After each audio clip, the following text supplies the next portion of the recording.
Chers compatriotes du Sénégal et de l'Afrique, bonsoir.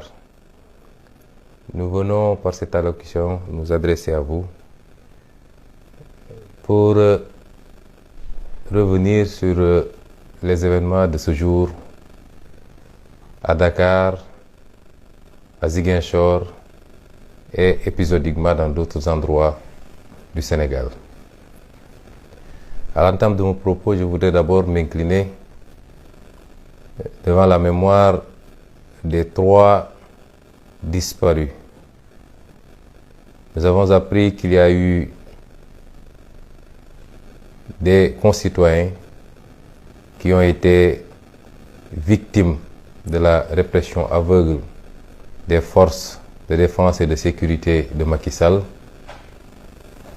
L'une à Dakar, une personne qui n'avait rien à voir avec les manifestations, qui serait même handicapée, mais qui a été victime de la répression aveugle des forces de Macky Sall, qui ont incendié l'endroit où il se trouvait et son handicap ne lui permettant pas de s'en extraire.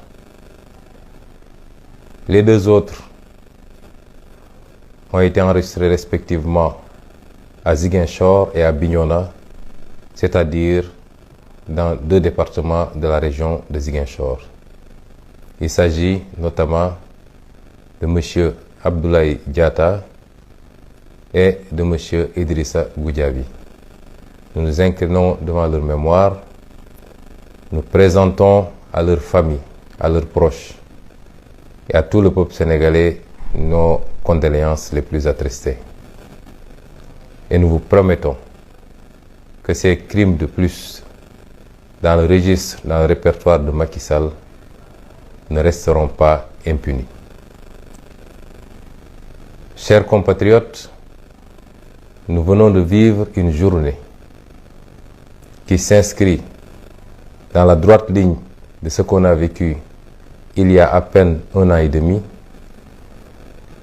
et qui est consécutif à la gestion autocratique ou la tentative de gestion autocratique du pouvoir d'État par Macky Sall et son clan. De quoi est-il question?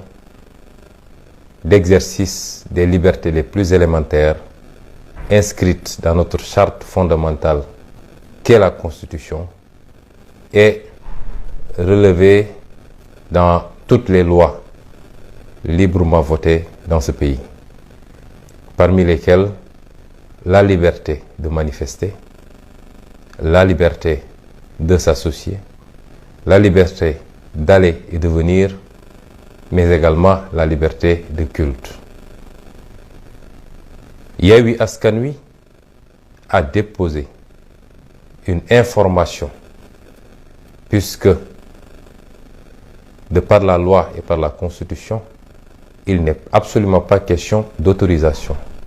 Une information d'une manifestation qu'elle tenait à organiser pacifiquement pour protester contre cette dictature de Macky Sall, instrumentalisant l'administration et la justice depuis 10 ans qu'il est à la tête du Sénégal pour écarter ses adversaires politiques de toute compétition. Yewwi Askan Wi donc a tenu à organiser une manifestation pacifique. Manifestation similaire organisée il y a à peine 10 jours au même endroit, ayant réuni des milliers et des milliers de manifestants dans l'ordre, dans la discipline, dans la paix, sans qu'il y ait eu un seul incident. Il se trouve que l'administration de Macky Sall, sous la dictée de ce même Macky Sall, a voulu interdire cette manifestation. Il est évident que la manifestation a eu lieu et a été même beaucoup plus visible que si elle avait été autorisée. Aujourd'hui, Dakar a cessé de fonctionner durant toute la journée. Mais tout le Sénégal, j'allais dire, a été bloquée durant toute la journée. Si la manifestation avait été autorisée, elle se serait tenue uniquement à la place de l'Obélisque, dans la discipline et dans l'ordre. Il n'y aurait eu ni blessés, ni perte en vie humaine. Les gens auraient délivré leur discours et seraient repartis tranquillement chez eux. Tout ce qui s'est passé aujourd'hui est de la responsabilité unique, exclusive de Macky Sall. Alors je voudrais d'abord m'adresser à Macky Sall pour lui dire qu'il est un président assassin. Après avoir assassiné 14 personnes lors des événements de février-mars 2021, le voilà qui ajoute 3 autres victimes à son répertoire en juin 2022. Tous ces crimes ne resteront pas impunis. Vous vous souvenez bien qu'après les événements de 2021, il avait annoncé une commission d'enquête censée faire toute la lumière sur la question. À ce jour, point d'enquête, point de commission. La meilleure manière pour Macky Sall d'enterrer un dossier gênant, c'est justement de promettre aux Sénégalais de mettre en place des commissions d'enquête pour faire la lumière. Nous voulons dire à Macky Sall que lui et son gouvernement et son général qui dirige la gendarmerie sont des assassins. Parce que ce qui s'est passé, notamment dans le sud du pays, relève d'une volonté manifeste d'un régime de tuer sans raison. Ce qui s'est passé à Bignona, il n'y avait même pas de manifestation à Bignona, puisque même une demande d'autorisation de manifester n'avait été déposée. La manifestation s'est tenue à Ziguinchor. Voilà que la gendarmerie va trouver des militants au siège d'un parti, qu'un gendarme prend le temps de viser, d'ajuster et d'ouvrir le feu sur un jeune garçon innocent de 24-25 ans pour l'abattre, cela relève d'un crime. Et c'est parce qu'il a reçu l'ordre de le faire. Depuis hier, nous avions eu des informations venant de l'intérieur que le général Moussa Fall aurait donné comme instruction à ses gendarmes d'user de tous les moyens et que lui, il les couvrirait et qu'il assumerait. Et voilà le résultat de cet ordre. La même chose s'est passée à Ziguinchor, où on a tiré à balles réelles sur des manifestants désarmés, atteignant l'un au cou, qui vient de succomber justement à ses blessures, l'autre au dos et le troisième à la jambe.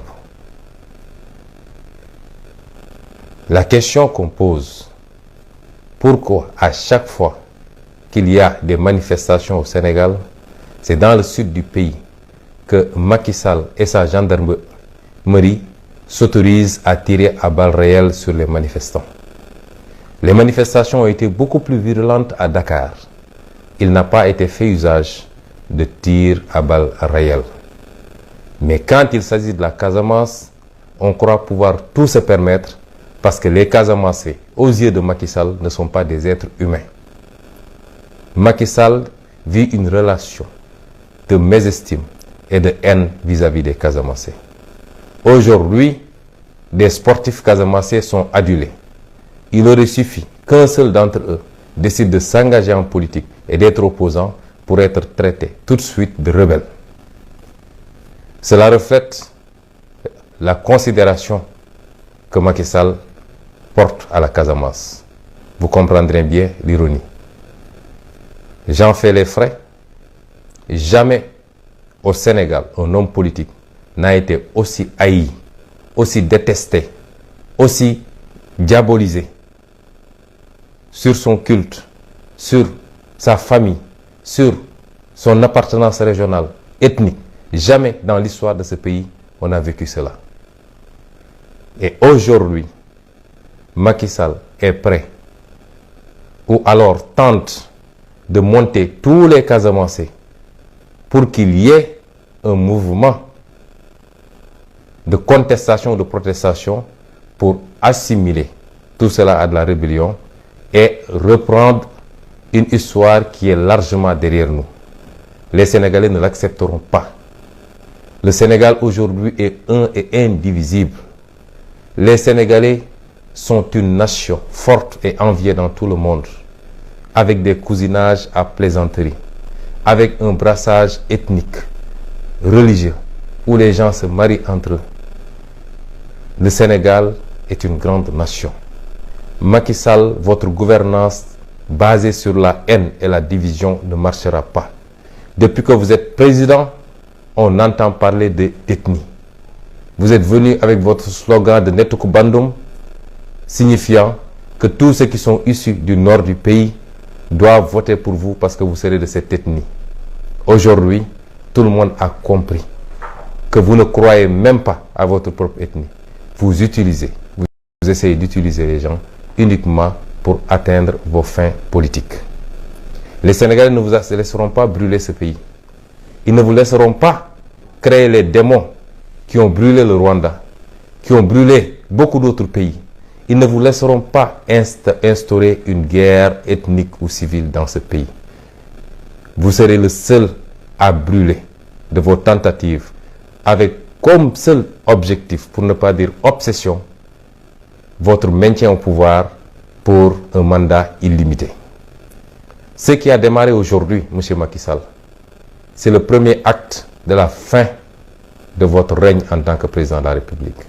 Nous pouvons vous assurer et vous garantir que vous ne serez pas président de la République à partir de février 2024. Vous ne le serez plus. Et les tentatives d'intimidation ne marcheront pas.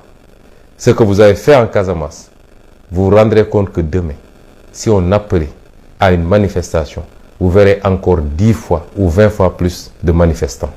Ce qui s'est passé aujourd'hui à Dakar, considérez que ce n'était qu'un avertissement. L'une des principales leçons qu'on doit tirer de cette journée, c'est que Macky Sall a voulu jauger le peuple sénégalais. Mais le peuple sénégalais également l'a jaugé. Parce que depuis 1 an et demi, il a fait croire à tout le monde qu'il est allé se préparer, qu'il a tiré des leçons de sa cuisante déculottée de l'année dernière, qu'il est allé s'équiper en France, en Israël, au Brésil et partout en Turquie, qu'il a acheté suffisamment d'armes de répression, qu'il a recruté suffisamment d'agents de sécurité. Depuis 1 an, lui et son clan ont essayé de jouer sur la psychologie des Sénégalais pour créer une situation de peur généralisée. Aujourd'hui, vous vous rendez compte, Macky Sall, que vous ne pouvez pas faire peur aux Sénégalais. Le peuple sénégalais n'est pas un peuple qu'on a peur. Et aujourd'hui, vous avez compris que vous n'aurez jamais, mais alors jamais de la vie, suffisamment d'hommes de loi, suffisamment d'agents de sécurité, suffisamment d'armes pour retenir un peuple debout qui veut en finir avec la dictature. Ce qu'on peut tirer encore comme enseignement aujourd'hui, c'est que tout l'entourage de Macky Sall, dont la bravoure se limite aux conférences de presse tenues au siège de l'APR, qui avait promis de croiser le fer et de contrer la manifestation, on n'a pas vu l'ombre d'un cafard marron beige dans les rues de Dakar. Ils sont tous allés se terrer comme d'habitude. Parce que vous n'avez pas la majorité sociologique dans ce pays. Vous pouvez continuer à vous raconter des histoires quand vous êtes entre vous ou quand on vous tend le micro.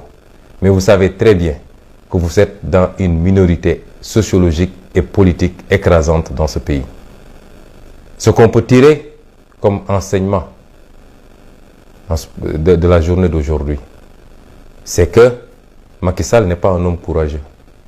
C'est un homme qui aime frapper derrière le dos.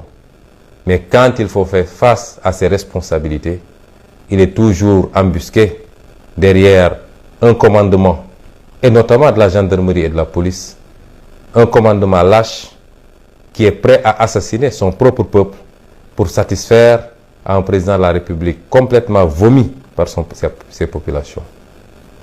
À ces messieurs, nous leur dirons qu'ils sont des Sénégalais comme tous les Sénégalais et que tôt ou tard, ils auront des comptes à rendre à la population sénégalaise.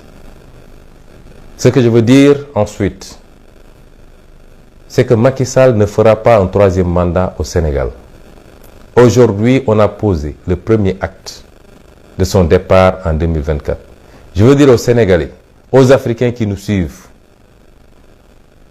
qu'il ne s'agit pas simplement d'une question de liste.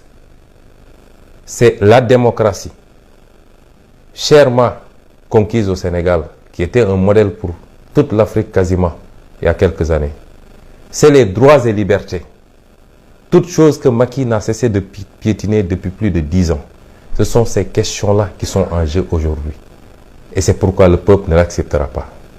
Ce qui est en jeu également, c'est la réappropriation de notre souveraineté nationale sur nos ressources naturelles, sur notre économie, sur tout notre potentiel qu'il faut transformer pour le bonheur exclusif de nos populations sénégalaises et africaines. Et c'est pourquoi nous ne pouvons pas abdiquer devant des préfets placés ici pour servir d'autres intérêts et non pas des intérêts des Sénégalais et des Africains. Nous n'avons pas le droit d'abdiquer.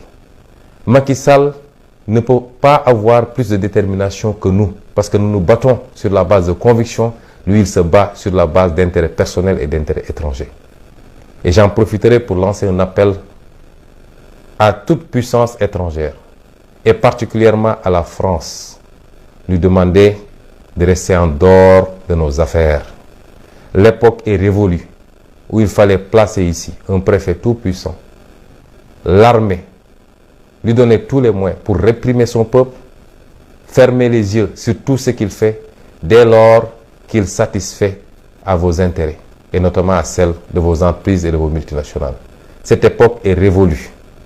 Pour votre bien et pour le nôtre, nous vous demandons de rester en dehors de nos affaires intérieures. L'Afrique, le stéréotype de l'Afrique que vous avez est révolu et dépassé. Vous avez en face de vous des peuples décomplexés, des leaders décomplexés, une jeunesse décomplexée, qui a les mêmes soifs de liberté, de progrès, de démocratie, de développement que vos propres peuples. Ils ne pourront jamais plus accepter la domination sous quelque forme que ce soit. Ils ne pourront jamais plus accepter l'exploitation sous quelque forme que ce soit. Restez en dehors de nos affaires intérieures. Je voulais dire également que nous lançons un ultimatum à Macky Sall. Aujourd'hui, beaucoup de monde ont été arbitrairement arrêtés. Je ne parlerai pas de ma situation, puisque durant toute la journée, le monde entier a vu ce qui s'est passé. Cet homme qui prétend aller libérer l'Ukraine et qui met sous embargo le Mali, cet homme n'est pas un démocrate parce qu'il ne peut pas tolérer une opposition dans son pays.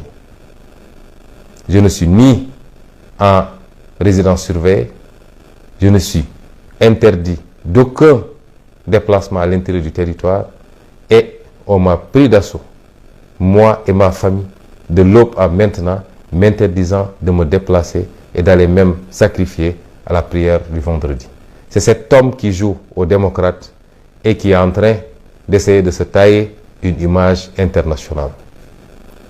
Nous lançons donc un ultimatum de libérer immédiatement tous les otages qu'il a entre ses mains. Les leaders politiques ont été arrêtés, notamment M. Déthié Fall, mandataire national de la coalition Yewwi Askan Wi. Il a été arrêté devant son siège sur la VDN à plus de 4 km du lieu du rassemblement.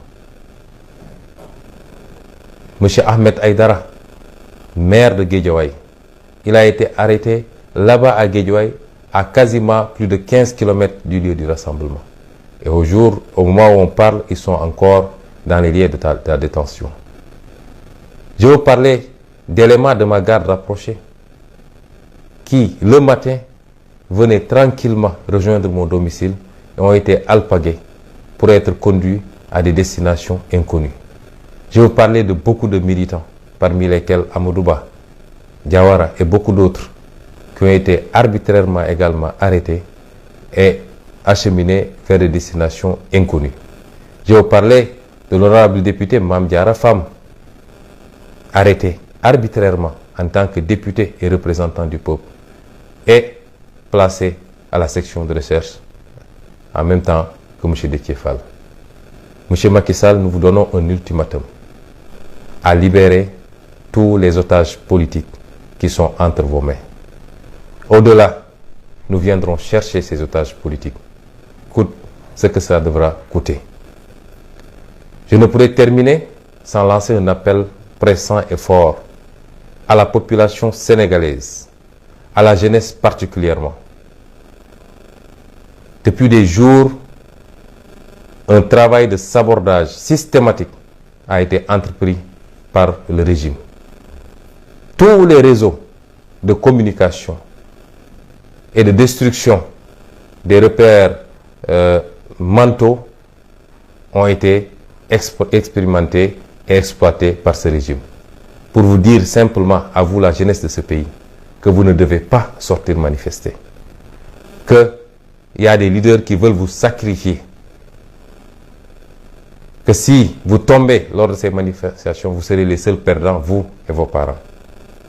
Toutes sortes d'artifices ont été utilisés. Aujourd'hui, vous êtes sortis massivement. Je veux vous rassurer que nous ne nous battons pas pour nous-mêmes. Je peux vous jurer que nous ne nous battons pas pour nous-mêmes. Nous n'attendons rien de ce combat en termes de retour. Nous nous battons par conviction, parce que nous sommes convaincus qu'il y a une génération qui devra obligatoirement se battre, se sacrifier, pour que les générations à venir puissent trouver un meilleur Sénégal et une meilleure Afrique.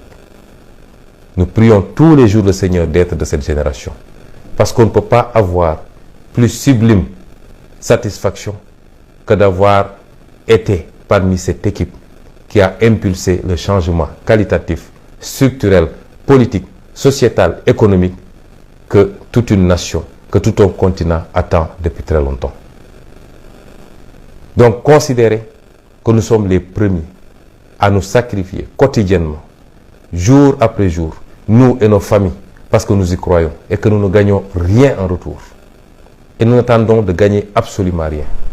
Mais nous n'y parviendrons pas sans vous. Ce combat, c'est pour vous. Ce combat, c'est pour que, ensemble, nous dessinions un autre contour de notre Sénégal, un autre contour de notre Afrique. Restez mobilisés et soyez prêts à tout moment à répondre présent. Aujourd'hui, il n'était question que de dire non à la confiscation d'une liberté, celle de manifester. Et vous avez vu ce qu'il en a été. Le premier qui doit en tirer des leçons, c'est Macky Sall.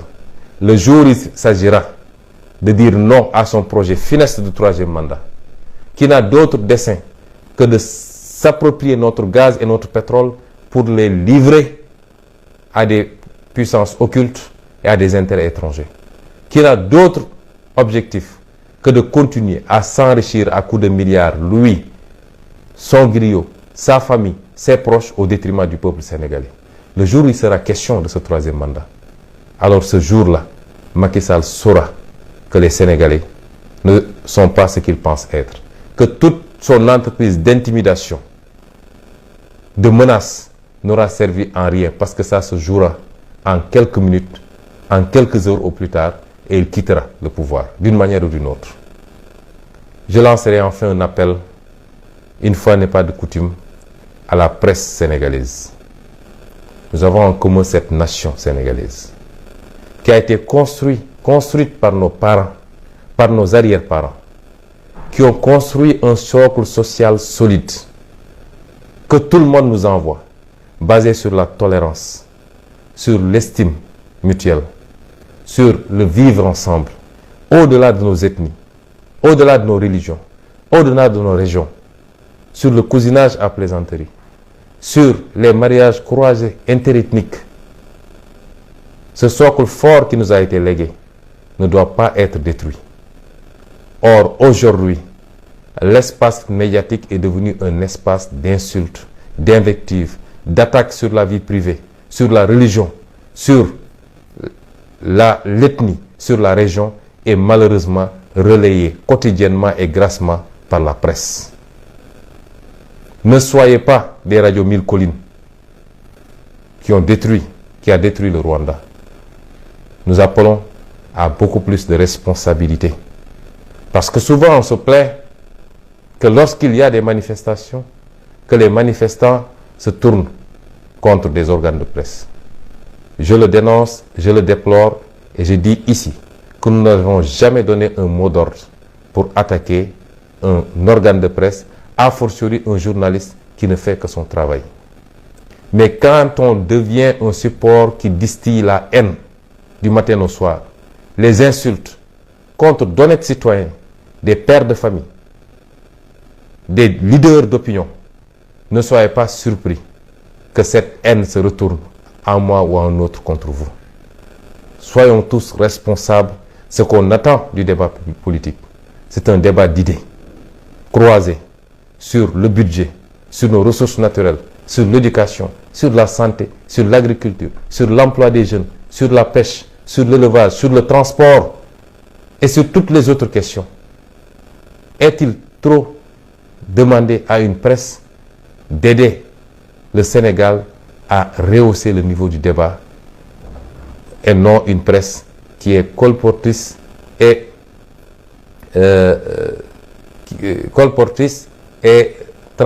qui passe tout son temps à transmettre des insultes, des messages de haine, de diffamation, d'attaques sur la vie privée.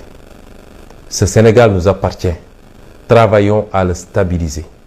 Travaillons à en faire un Sénégal de paix, d'amour et de respect réciproque. Et cela devait commencer par Macky Sall, qui malheureusement est un homme qui ne vit que par la haine et pour la haine, qui pense qu'il ne doit pas avoir de contradicteur, qui pense que personne ne doit avoir une idée contraire à la sienne, qui pense qu'il ne doit pas avoir d'opposition au Sénégal. Ne le suivez pas sur cette voie, parce qu'il nous restera avec notre Sénégal. Et chacun devra après se regarder devant un miroir et certainement devant la justice sénégalaise. Je vous remercie.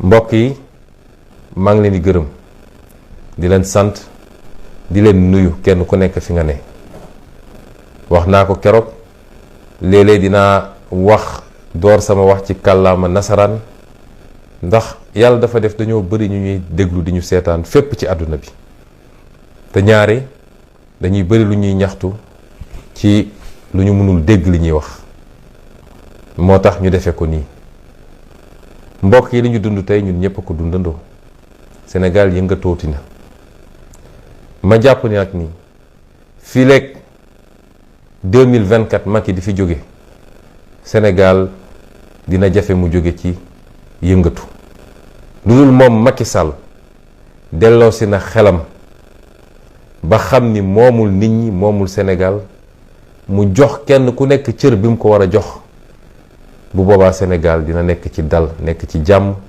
mu yeggali mandaam bu dem jotee mu dem. maa ngi doore sama kàddu nag ci massawu askanu Sénégal yépp waaye it di jaale ñi nga xam ne mbokk ñi nga xam ne seen bakkan rot na tey ndax yëg nañ ni ñetti bakkan rot na te ñetti bakkan yépp Macky Sall moo leen faat moom ak gendarmerie ba ca njëkk mu nga faatoo fii Colobane laaj naa tur gi jotaguma ko muy ab xale boo xam ne nee nañ ma fukki at ak juróom la amoon yàlla def mu xawoon a ànd ak matadi ci ay cër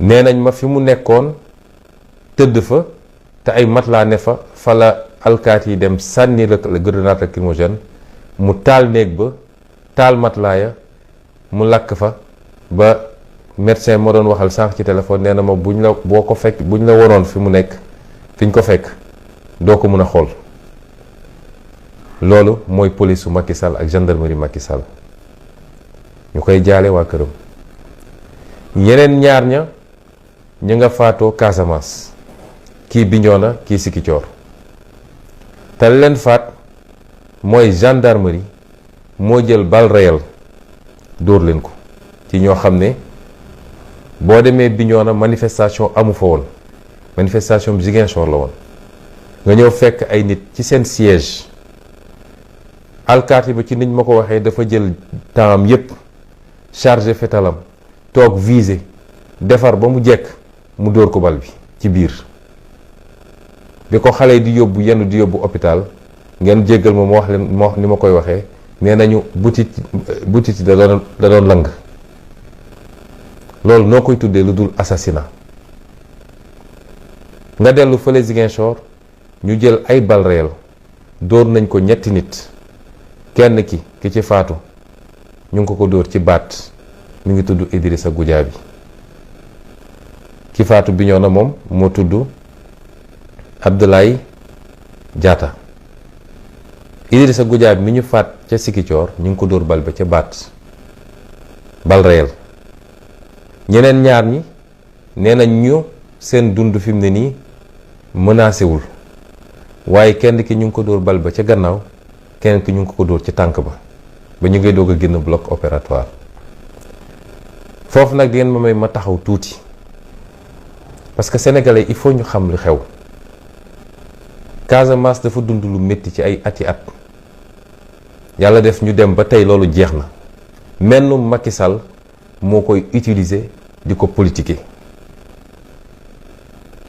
waaye lan moo tax saa su ñu nee manifestation am na doo dégg mukk ñu ne dóor nañu bal réel Mbàkke wala def nañ ko Ndar wala def nañ ko Ndakaaru, waaye Casamance juróomi nit yu génne di manifester ñu dóor leen bal réel. parce que loolu mooy gis-gisu Macky Sall. Macky Sall jàpp na ni Casamance du nit, te stratégie am yëpp mooy nu muy féewalee Casamance ak sénégalais yi. Casamance bu àndul ak moom mu ne rebelle la, ñu fare créer seeni dossier dem jox ko procureur, lu ne ñu wax ko.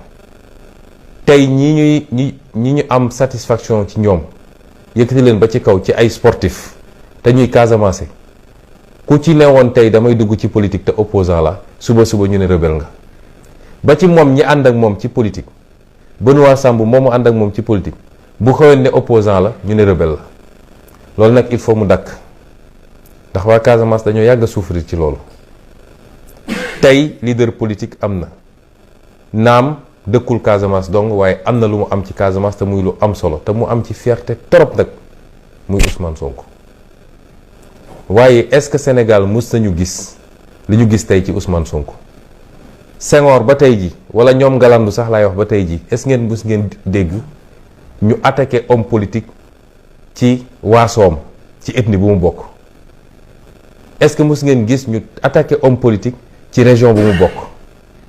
te bis bu ne su ba ngoon jot ngeen dégg ko, dinañ ma xas samay mbokk. est-ce que Sénégal mus ngeen gis ñu attaqué homme politique naan ban diine la bokk, ban tarixa la bokk, kan mooy sëriñam? guléet ci Ousmane Sonko.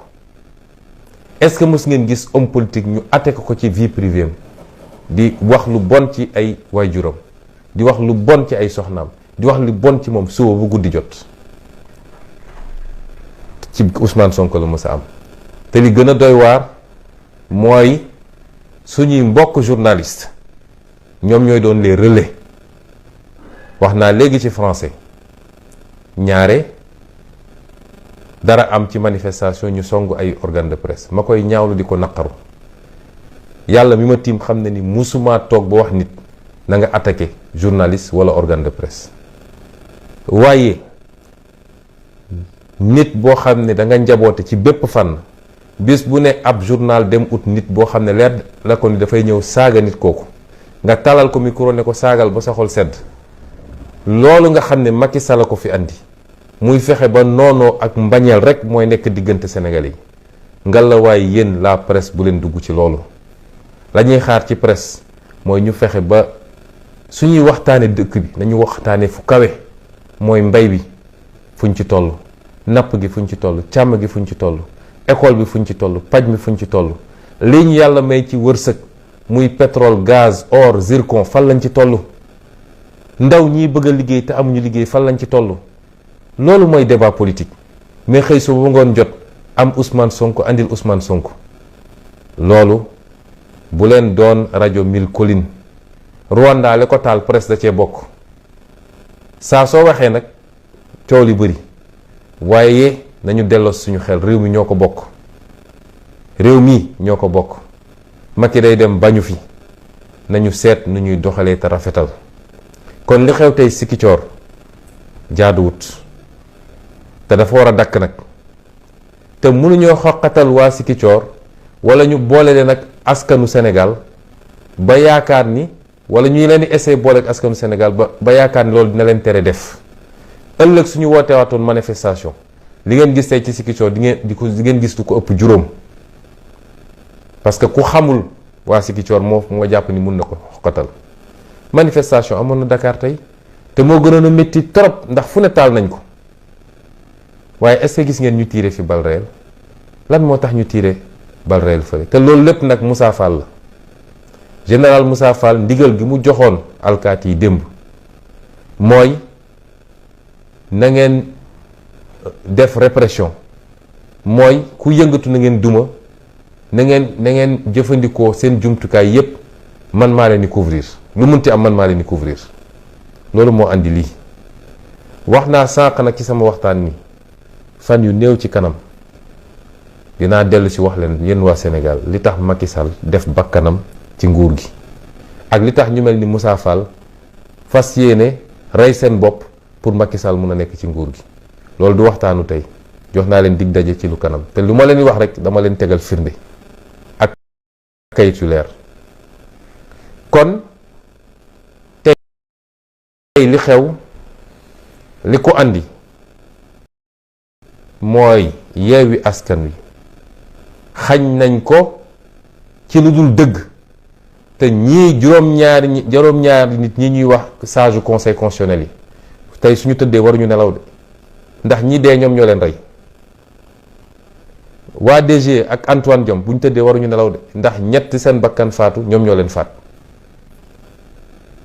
ndax jalgati constitution bi ñu waroon a appliquer ñoom moo andi lii lépp waaye gannaaw bi ñu defee li ñu def ba pare Yewwi Askan Wi ne am naa sañ-sañu manifester sama naqar constitution bi may ko article 8 constitution moo ne citoyen bu nekk am na droit di manifester Macky Sall ne ñun duñu manifester looloo andi lii lépp waaye yéen waa Sénégal jàpp ngeen ñi tey li mu génn ci ay alkaati li mu génn ci ay grenades lacrymogènes li mu génn ci ay oto ak ay chars de combat jàpp ngeen ni loolu bàyyi woon ñu dem daje fi ñu daje ku bëgg a ñëw ci jàmm ñu wax li ñuy wax ne defaraat place ba mu set dem ñibbi jàpp leen loolu gënoon na ko yomb téeméeri yoon du def nañ ko ay fan ci gannaaw est-ce que dégg ngeen coow est-ce que dégg ngeen xeex est-ce que dégg ngeen xuloo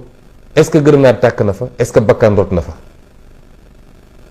Macky Sall li tax mu foog ni moom dafa donn réew mi ba yaakaar ni war nañoo mën a imposer lu ko neex saa su ko neexee loolu nag lañ ko tuddul nangooti duñ ko nangu de kon dictature bi mu bëgg a imposer Sénégal moo jur lii te day door nag muy jàngat yi nga xam ne lu ñu war a jàngat la ci lii xew bu ci njëkk mooy tey lañu door te dootuñu teggi suñu tànk mooy bëgg Sénégal yëpp dégguñu ko tey lañu door lu ñuy dox ci 18 mois yi di fi ñu dëgmal ba keroog Macky Sall ñu ko fi jëlee li ma bëgg a wax du mbirum liste kese moo ñu tax a jóg mbirum 3e candidature Macky Sall moom moo commencé tey te fileeg ñu ciy toll dootuñu ko may fu mu noyyee ba naan daf ñuy imposer dara ñaareelu jàngat bi ma ci jàng mooy daaw ba ren gannaaw biñ ko duma daaw ba mu dem làqatu ji woo sëriñ si woo ñépp bañ ci jógee Macky Sall dafa dem taxañi doole dem ci tubaab yi ñu jox ko ay armes ay gànnaay dem ci Israël ñu jox ko ay gànnaay dem ci keneen ak keneen Turquie yi ñu jox ko gànnaay lépp mu waajal boppam déggoon ki ngeen fi ñu ne recruter na 3000 policiers ak 3000 gendarmes daa di dàq ñi ne woon ci police ak gendarmerie ne ñooñu daf bi mu leen santee ni nañu dóor askan wi nañu rey askan wi dañoo ban mu dem jël Moussa Fall teg fa ak keneen ku mu teg ko fële ci police ba kon kooku dafa dem bu foog ni moom pare na préparation am na doole war naa mun a attaquer askan wi waaye tey bu xoolee li xew te tey nit ñi génnuñu de li lancement la xam nga fu nekk tàkk na waaye lii lancement la, lii premier acte la woon. li ma bëgg a wax foofu mooy bu dee sénégalais yi dinaa manifester doo manifester moo tax sénégalais yi génn ba nii ñu gis ko tey na xam ne bis bu mu fi tuddee 3e mandat question de seconde la, de minute wala d'heure, waaye bis bu fi tuddee 3e mandat dina jàmmarloo ak sénégalais yi parce que duñ ko nangul. liñ fi doon bañ moom mu ne jiitu ci xeex bi yoroon mer gàddoom naan ma ngay dem fële ne Ablaye Wade warul am 3e mandat. Macky Sall bu yaakaar ni loolu ñu xeex ba mu mundu jóob ba kanam daa rot ci ak keneen moom dinañ ko nangul ndax na boppam. jàngat gi mooy li Macky Sall war a xam askan wu taxaw ne doy na munoo am alkaati bu ko mën a dëkku, munoo am arme yu ko mën a dëkku. Algérie moo ëpp puissance foofu Sénégal, waaye bi Algérien yi jógee Bouteflika dem na. Tunisie kazalika, Égypte moo ëpp doole téeméeri junni yoon Sénégal, waaye keroog bi égyptiens yi jógee Moubarak dem na. ak feneen kon dafay nax boppam ak ñi koy wër naan ko mën nañ ko régler loolu. beneen jàngat bi ñu ciy jàngat mooy gis nga fi ñu toll nii ci Sénégal dafa am ñoo xam dañuy nax seen bopp. waa Bennoo Bokk Yaakaar nga xam ni seen làmmiñ ak seen fit mi ngi yem ci conférence de presse seen siège waxoon ñëpp diggoon nañu ñëpp ni ñoom dañuy génn attaquer manifestants yi, waaye tey ñoom ñëpp ñi ngi suulu seen biir kër gisoo ci kenn ku génn. suba nag dinañu am fit dem seen siège ne dañuy def conférence de presse.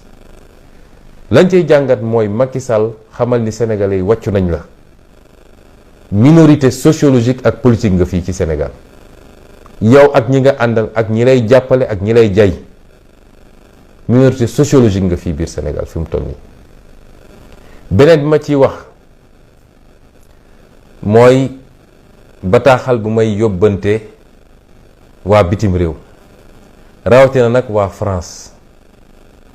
Afrique bi ngeen xamoon du Afrique gu tey, Afrique bi nga xam ne da ngeen daan jël seen ab président teg ko jox ko ngànnaay jox ko ay matuwaay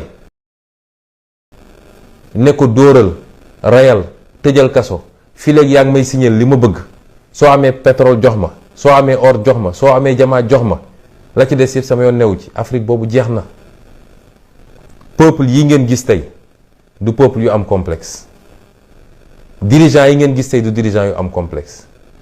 li ngeen am seen dëkk ak li ngeen bëgg ci seen àdduna mooy àdduna bu jaar yoon, ngeen am alal, am koom-koom, di faju, di lekk lu baax, di def tourisme, di tukki.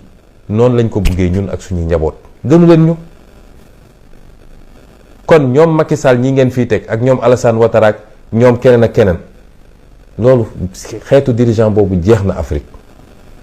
ndaw Afrique ñoo ko mënatul nangu, te lii xew Afrique mënatu leen ko téye.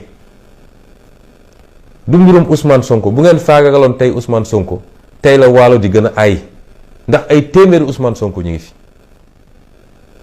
kon mënu leen ñu gën a bëgg seen bopp. lii nga xam ne tey mooy enjeu bi te Sénégalais yi war ko xam, li tax Macky Sall jaral na ko bakkanam. gis nga suñu pétrole ak suñu gaz bi nga xam ne jaay na ko ba noppi, waaye fas yéene toog nekkal fi ñooñu. comme ñun wax nañ ne bu ñu toogee dañuy renégocier yépp, parce que niñ ko tëggee baaxut, ba Sénégal di ci am 10%, keneen di ci am 90%. ñu ne ñun bu ñu toogee dañ koy renégocier, ndax dafa jot Afrique dund ci alalam, suñu ndaw ñi am ci liggéey, ñu defar ci ay hôpitaux yu baax, defar ci suñuy tali, defar ci suñu dëkk ba mu ne ñooy. looloo tax tànneef bi diggante Macky Sall ak ñun ñi ci loolu la. looloo tax tubaab yi di ko jàppale, rawatina France. loolu nag moo nekk en jeu. yow laay waxal, yow ndawu Sénégal. nun politique soxlawuñ ci dara. yàlla mi ma tiim xam na ni soxlawuma dara ci politique. du alal, du daraja, du tur. waaye dañoo gëm ni faw mu am génération boo xam ne da koy jaral lu bari. parce que réew bu baax ci àdduna dafa am génération bu sacrifié wu. looloo tax ñu dugg ci politique, looloo tax ñu ciy daj lu ne, looloo tax ñu ciy dégg lu ne. kon ngillewaay yow mii ndaw yow mii nekk diaspora yow mii di cadre intellectuel privé comme public yow mii di taximan yow mii di commerçant yow laay waxal parce que ñoom seen stratégie yépp mooy fexe ba ëlëmal seen xalaat naan leen bu ngeen fa demee ku fa dee yaa perte lan moo tax ngeen dem di xeexal Ousmane Sonko ak yu mel noonu yàlla xam na ni xeexalu leen ma seen bopp ngeen di xeexal ñoom dañoo bëgg a toog ñoom ak seeni njaboot laaj leen ana seeni doom ñoom chaque jour ñu ne ana doomu Sonko ana man samay doom a ngi fii ci kër gi bu ñu xëyee dañuy dem jàngi lycée la ñuy jànge nekkuñu sax école privée bu ñuy génn manifestation ñoom du ñu xam ni génn nañ manifestation ndax bu boobaa dañ koy booleeg seen nervi pour ñu faagagal leen pour mun maa jot waaye ana doomu Macky Sall ana doomu ay ministre am ana doomu ña nga Dubaï ña nga Canada ña nga lépp ci xaalisu réew mi milliards yi ñuy sàcc di leen jox ñu jënd ay ngandim oto nekk seen olala kon ñun ak ñoom bokkuñu ñun nag yéen a ñu tax a xeex kon xeex bi nañ ci ànd ngor ñun ñëpp parce que nag am nañu occasion historique buñ ko bàyyi mu romb am nañu occasion historique delloo si suñu réew ci suñu loxo te bu ñu bàyyee 2024 bi romb nañu xam ni pétrole ak gaz ak leneen buñ ko tuddati c'est fini kon ñu ngi leen di lancer message boobu gën leen farlu gën leen takk ndigg yi ndax lii day door tey la commencé day door di leen wax tamit wala di ko wax Macky Sall gannaaw bi ma feddalee li ma wax ci tubaab ni moom reykatu nit la rey na daaw fukki xale ak ñeent tey yokk na ci yeneen ñett waaye li ma ko bëgg a wax boo génnee ñi mu rey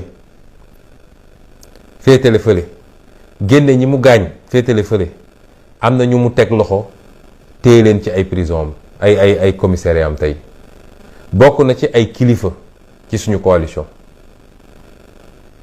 Déthié Fall mi nga xam ne mooy suñu mandataire ñoo ngi ko jàppee buntu siège am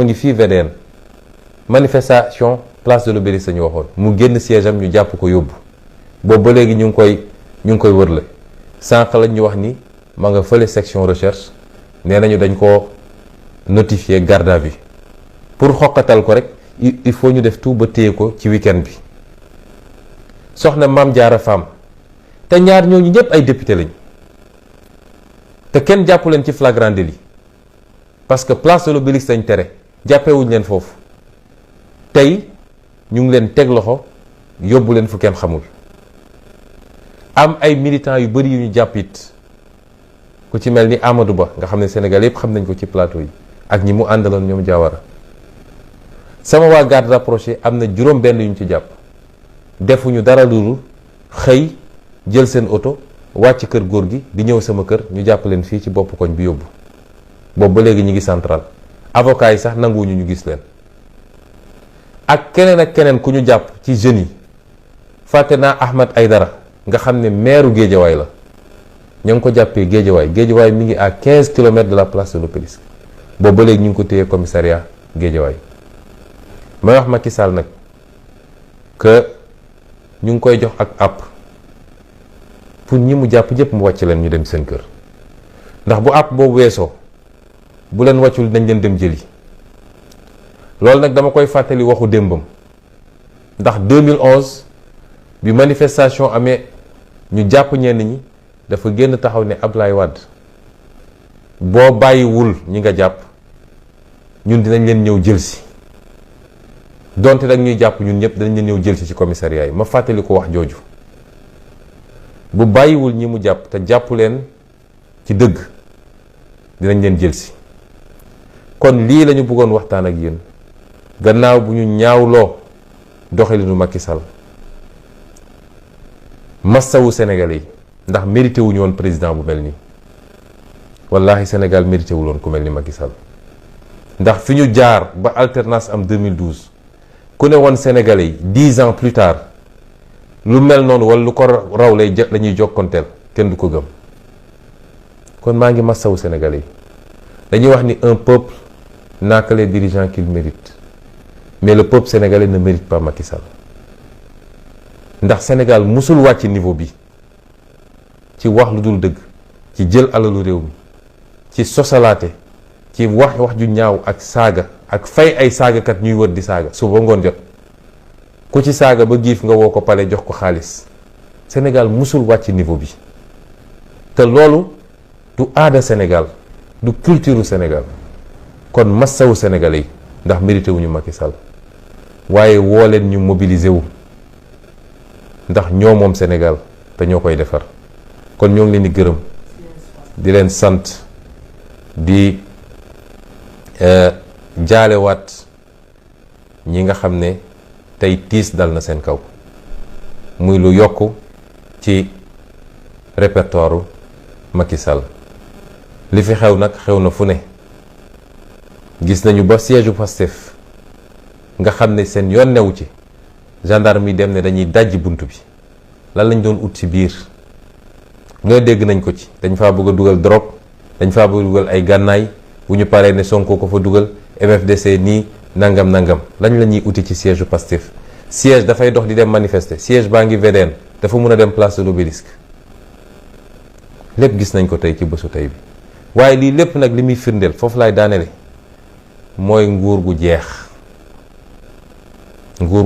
gu nërmelu ak président de la République boo xam ne ci tiitaange la dëkk moo waral lii lépp. kon soreetul ñu ngi leen di soññaat di soññ suñu bopp